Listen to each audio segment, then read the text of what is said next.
મને દિયો ને વીરે તું ગાબા તો લેना आयो कोने वेला मुथा राखड़ी बंदू के जथा बेनजी हमें मने वेस करो देजी नी मने वे होमड़ाई कई था भाई कोण लायो ओहो राम राम सा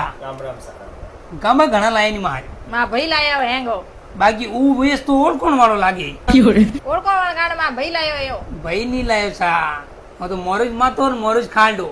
तो सा सीता जी ने वो ब्यूटीफुल वेस 2 हाड़ियों और रेडीमेड ब्लाउज पीस रिसीव यो श्री वस्त्र फैशन हब सूरत हूँ तो सा क्वालिटी री बात करो तो वेस पहरे तो नवी नैन की वंदड़ी है और हाड़ियों की बात करो तो बहुत खूबसूरत हाड़ियों है और रेडीमेड ब्लाउज जो को ऑफर मारवाड़ में टकड़ी माथे पहरे बहुत शानदार लागे और हाड़ियों माथे पहरे तो भी बहुत शानदार लागे और तो और इनो पाड़े कुर्तियों भी मळे केवारो मतलब आपने एक ही छतरे नीचे सब कुछ मिल जाए आपने शादी री शॉपिंग करनी है तो एक ही चीज याद रखनी श्री वस्त्र फैशन हब सूरत तो सा जतरा भी मारा मारवाड़ी भाई सूरत में रहे सको दुकान में जाए परचेज कर सके बाकी ऑल इंडिया में आप कटी भी बैठा और आपरे वेस और हाड़ी और ब्लाउज सीजे